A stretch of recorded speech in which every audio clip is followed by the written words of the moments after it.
दोस्तों, star IQ YouTube channel में आप सभी का स्वागत करता हूं। मेरा नाम है सुनील बिश्नोई। आशा करता हूं आप सभी बहुत अच्छे होंगे। नासा का क्रू डेमो 2 मिशन लॉन्च कर दिया गया है रिसेंटली, अभी शनिवार की रात को 1 बजे या कहिएगा 31 मई की रात को 1 बजे। क्यों ये इतना इंपॉर्टेंट है, क्यों दुनिया भर में इसका डंका बजा हुआ है, क्यों हर कोई ही इसी की ही बात कर रहा है, किस वजह से इतना इंपॉर्टेंट है, जानते हैं इसके बारे में हम लोग सब कुछ। अगर आपको मेरे द्वारा पढ़ाए गए किसी भी लेक्चर का पीडीएफ फाइल चाहिए तो आप मेरे टेलीग्राम चैनल स्टार आईक्यू को ज्वाइन कर लीजिएगा। यही फेसबुक पेज और यही इंस्टाग्राम है, उसी को आप लोग फॉलो कर सकते हैं। तो चलिए जानते हैं, सीखते हैं कि क्यों इतना इंपॉर्टेंट है या दुनिया भर में इसके लिए क्यों इतनी इंपॉर्टेंट बातें चल रही है। देखिएगा, सबसे पहली एक इंपॉर्टेंट बात एक ही है कि इसको लॉन्च करने वाली कंपनी जो है ना, उस कंपनी का नाम है स्पेस एक्स। और ये स्पेस एक्स कंपनी जो है ये है प्राइवेट कंपनी है, इसी वजह से दुनिया भर में सबसे ज्यादा चर्चा में है, क्योंकि ऐसा पहली बार हो रहा है इतिहास में कि कोई प्राइवेट कंपनी जो है अंतरिक्ष मिशन को लॉन्च करने जा रही है। जी हां, ये एलन मस्क की कंपनी है, बहुत इंपॉर्टेंट है और ये पहली बार जो है अंतरिक्ष स्पेस मिशन अब लॉन्च कर दिया है। अच्छा, ये मिशन जो लॉन्च किया है अब ये है क्या, बेसिकली इसे हम समझते हैं। उससे पहले हमें ये जानना है कि कितने घंटों के अंदर पहुंच जाने वाला है। ये पहुंचने वाला है 19 घंटों के अंदर जो है पहुंच जाएगा। अच्छा, कहां पहुंचेगा? ये पहुंचने वाला है आईएसएस के अंदर। तो चलिए जानते हैं ये आईएसएस क्या है या ये पूरा मिशन ही क्या है। अब देखिएगा, ये आईएसएस जो है ना, इसका फुल फॉर्म होता है इंटरनेशनल स्पेस स्टेशन। ये एक मल्टीनेशनल प्रोजेक्ट है। कौन कौन सी देशों की स्पेस एजेंसी के बीच में? एक तो अमेरिका की स्पेस एजेंसी के बीच में नासा, एक आपकी है रशिया की स्पेस एजेंसी के बीच में, एक है जाक्सा जापान की स्पेस एजेंसी, एक है यूरोप की स्पेस एजेंसी और एक है कनाडा की स्पेस एजेंसी। इनके बीच में एक मल्टीनेशनल प्रोजेक्ट है। आप यूं कहिएगा ये एक टाइप का सैटेलाइट है या रॉकेट है जो कि जमीन से धरती की सतह से तकरीबन 408 किलोमीटर ऊपर है। यहां पे इसको आप यूं मान लीजिएगा कि स्पेस का अगर अध्ययन करना हो तो ये सबसे अच्छी जगह है। यहां पे जाके जो है वो पूरे अंतरिक्ष का अध्ययन किया जा सकता है। वैसे अगर आपसे पूछा जाए कि अंतरिक्ष कहां से स्टार्ट हो जाता है तो लगभग तय से 100 किलोमीटर ऊपर ही जो है वो अंतरिक्ष हम लोग मानने लग जाते हैं, उससे ऊपर का सारा अंतरिक्ष है। तो ये 408 किलोमीटर तकरीबन जो है वहां पे रखा हुआ है, स्टेबलाइज्ड है, ठीक है। ऑर्बिट वगैरह बता रखी है, ठीक है। और इसकी स्पीड 7.66 किलोमीटर पर सेकंड है। ये इस ऑर्बिट स्पीड से जो है, ऑर्बिटल स्पीड से जो है रोटेट कर रहा है। अब यूं कहिएगा, जब भी किसी भी देश को अगर स्पेस के बारे में स्टडी करनी होती है तो वो आईएसएस के अंदर जाता है और स्पेस की स्टडी करते हैं, जाते हैं आते हैं, जाते हैं आते हैं, और ये सिलसिला जो है चलता रहता है। लेकिन अब से पहले क्या हो रहा है कि एक ऐसा नासा ने जो है 21 जुलाई 2011 को जो है धरती से अमेरिकी रॉकेट को कोई मानव मिशन में अंतरिक्ष में भेजा था। आपसे पहले 2011 में ऐसा कर चुका है, लेकिन अब उसके बाद में ये एक प्राइवेट कंपनी द्वारा जो है ऑर्गेनाइज किया जा रहा है। अब आपको समझाता हूं कि ये कैसे सारा का सारा पॉसिबल होता है। देखिएगा, कोई भी स्पेसक्राफ्ट हम भेजते हैं तो उसके 2 मेन हिस्से होते हैं। ऊपर वाला जो हिस्सा होता है ना, इसका ये पूरा का पूरा रॉकेट है। ये ऊपर वाला हिस्से को हम लोग स्पेसक्राफ्ट कहते हैं और नीचे वाला हिस्से को हम लोग रॉकेट कहते हैं। ये जो लंबे लंबे आपको हिस्सा दिख रहा है, ये इसको रॉकेट कहते हैं। इस रॉकेट का नाम भी आपको याद रखना है, क्या है? फॉल्कन 9 रॉकेट है। अच्छा, ये रॉकेट क्या होता है? रॉकेट तो जनरली मेन काम तो स्पेसक्राफ्ट ही करता है और स्पेसक्राफ्ट ही जाता है जिस भी मिशन को देखना होता है या जिस भी पर्पज के लिए भेजा जाता है।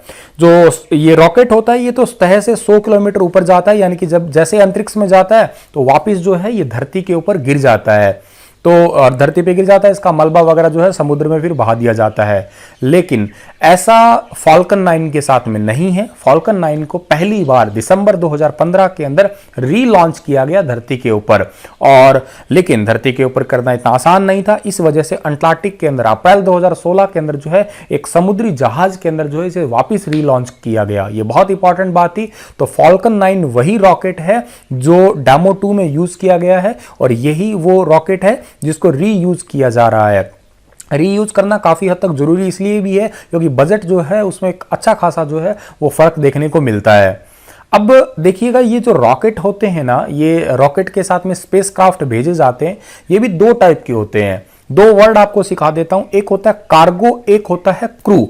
अगर क्रू कभी भी आए तो इसका मतलब आप समझ लेना उसके अंदर इंसान है। जैसे आप लोगों ने कभी हवाई जहाज के लिए क्रू मेंबर वर्ड सुना होगा, और अगर कार्गो कभी भी वर्ड आए तो समझ लेना उसके अंदर कोई ना कोई सामान होगा, वटेवर कोई भी निर्जीव वस्तु होगी, ठीक है। क्रू का मतलब कोई ना कोई व्यक्ति होगा, ह्यूमन बीइंग होगा, कार्गो का मतलब है कोई सामान होगा। बस दो ही शब्द याद रखने, क्रू मतलब कोई ह्यूमन बीइंग या पर्सन, और उसके बाद में कार्गो का मतलब है कोई सामान। अब देखिएगा स्पेसक्राफ्ट में जनरली जो है वो कार्गो स्पेसक्राफ्ट का ही यूज किया जाता है, कार्गो ड्रैगन का यूज करते हैं। अब कार्गो के अंदर ज्यादा कोई प्रॉब्लम नहीं आती क्योंकि सामान है और हद से हद होगा भी क्या, सामान कट जाएगा, फट जाएगा, मिलेगा नहीं, गुम हो जाएगा, टूट जाएगा, फूट जाएगा, उससे कोई व्यक्तियों पे या ज्यादा फर्क नहीं पड़ता है, ज्यादा धोखा भी नहीं होता, कोई बड़ी बात नहीं है भाई, सामान दोबारा भी लिया जा सकता है। लेकिन दूसरा बात आती है अभी क्रू की। अब ये क्रू क्यों इंपॉर्टेंट है, क्योंकि इसके अंदर तो इंसानों को जो है बिठाना है, एस्ट्रोनॉट बैठेंगे। अब एस्ट्रोनॉट की तो जिंदगी का सवाल है, इस वजह से इसको थोड़ा सा स्पेशल बनाया जाता है।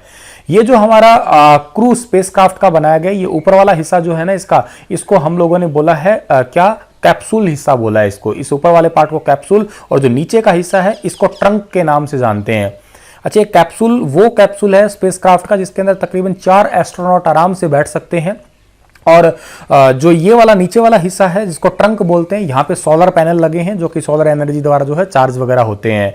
ये कैप्सूल हिस्सा है जिसमें स्पेसक्राफ्ट के अंदर जो एस्ट्रोनॉट बैठेंगे वो इस तरीके से मजे से बैठेंगे। अच्छा, इसकी इंपॉर्टेंट बात बताता हूँ क्या है इस बार वाले स्पेसक्राफ्ट की। स्पेस एक्स कंपनी ने इतना इंपॉर्टेंट ये इसी वजह से है क्योंकि फुल्ली ऑटोमेटेड है। फुल ऑटोमेटेड का मतलब क्या है भाई, अगर स्पेसक्राफ्ट में कोई एस्ट्रोनॉट बैठा है तो उसको गाड़ी चलानी पड़ेगी, गाड़ी की स्पीड कब तेज करें, कब ज़्यादा करें, कहाँ मोड़ें, कहाँ तोड़ें। अब यूं तो है नहीं कि रोड है वहाँ पर दाएं ले लो बाएं ले लो, गूगल मैप कर लो, ऐसा तो कुछ होने नहीं वाला। तो क्या करें, तो कुछ इस टाइप का ये स्पेस एक्स कंपनी ने स्पेसक्राफ्ट या एक क्रू ड्रैगन लॉन्च किया है जो फुली ऑटोमेटेड है। बस बैठो, ऑन करो और चलो भाई। इनको कोई टेंशन नहीं है किधर जाना है, किधर मोड़ना है, क्या करना है, क्या नहीं करना। ये इनका काम बस वही है, जिस काम मकसद के लिए जा रहे हैं, जिस चीज को रिसर्च करना है बस वही करेंगे। मतलब फुली ऑटोमेटेड है ये एक बड़ी अच्छी बात है। तो इस मिशन को क्रू डेमो 2, क्रू क्यों कहा, क्योंकि इसमें ह्यूमन बीइंग है। रॉकेट का नाम क्री ड्रैगन रख दिया गया है, ये भी आप याद कर लीजिएगा। शनिवार की रात को 1 बजे लॉन्च किया है, तो मैंने आपको बता ही दिया। ये ऊपर वाला हिस्सा मैंने बता दिया आपको, कैप्सूल होता है। इसके नीचे का हिस्सा जो होता है वो इसको हम लोग क्या कहते हैं, उसको हम लोग कहते हैं ट्रंक के नाम से जानते हैं, जहाँ पे सोलर पैनल लगे हैं। अब इसमें 4 बैठ सकते हैं लेकिन जा 2 ही रहे हैं। अब ये 2 कौन है, ये 2 महानुभाव ये हैं जो आपको फोटो में दिखाई दे रहे हैं। इनमें से एक का नाम क्या है, बेनकेन, और दूसरे का नाम डगलस हर्ले है। ये 19 घंटे में जो है वहां पहुंच जाएंगे। अच्छा, इसकी लॉन्चिंग थोड़े दिन पहले करनी थी शायद, अगर आपने पढ़ा हो तो 27 मई को करनी थी, लेकिन 27 मई को जो है मौसम खराब था। 17 मिनट पहले ही जो है इस मिशन को जो है टाल दिया था, तो मौसम खराब होने की वजह से, ठीक है। नासा के कैनेडी स्पेस सेंटर से जो है इसे लॉन्च किया गया है, ये भी याद रखना। और अब जो लॉन्च किया है तो ये ट्रंप भाई साहब भी इन्होंने भी देखा है, ठीक है। इवांका वगैरह बेटी वगैरह सारी साथ में देख रहे थे कि कैसे हो रहा है ये। अच्छा, 20 साल से ISS मिशन जो है उस पर काम चल रहा है। लगभग 2001-2 से ही जो है काम चला जा रहा है कि उसको किस तरीके से ट्रांसपोर्टेशन की लागत को कम किया जा सके। और स्पेसएक्स कंपनी का तो ये भी एक दावा है कि वो जल्दी से मंगल पे बस्तियां बसाएगी, बहुत ज़्यादा काम करेगी। अब आप सारी चीज़ें सोच रहे होंगे कि जो है इसमें स्पेसएक्स का और नासा का बेसिकली बेनिफिट क्या है। देखिए, आप सोच रहे होंगे कि नासा का इसमें क्या बेनिफिट है। देखिएगा, नासा का सबसे बड़ा बेनिफिट तो यही है कि इस जैसे स्पेसक्राफ्ट या स्पेस मिशन जो है प्राइवेट कंपनी कर रही है तो वो अपना ध्यान किसी दूसरे प्रोजेक्ट पे लगा सकता है। स्पेसएक्स का क्या बेनिफिट है, इसका बेनिफिट ये है कि ये भविष्य में जो है ये नासा के साथ मिलकर काम करेगा, इसकी बढ़त होगी और अपनी मंगल वगैरह ग्रह पे जो है कॉलोनियां वगैरह बसानी है उसमें भी जो है मदद मिलेगी। आप मुझे कमेंट में लिख के बताइएगा इंडिया का गगनयान मिशन जो है वो कौन से साल के अंदर जो है लॉन्च होने वाला है। हालांकि टेस्टिंग के दौरान स्पेसएक्स रॉकेट के अंदर जो है विस्फोट वगैरह भी की घटना जो है वो भी सामने आई थी। इसी के साथ ये लेक्चर समाप्त होता है। वीडियो को शेयर कीजिएगा, लाइक कीजिएगा। चैनल पे नए हैं तो प्लीज चैनल को सब्सक्राइब करना बिल्कुल मत भूलिएगा, ठीक है। Thank you so much.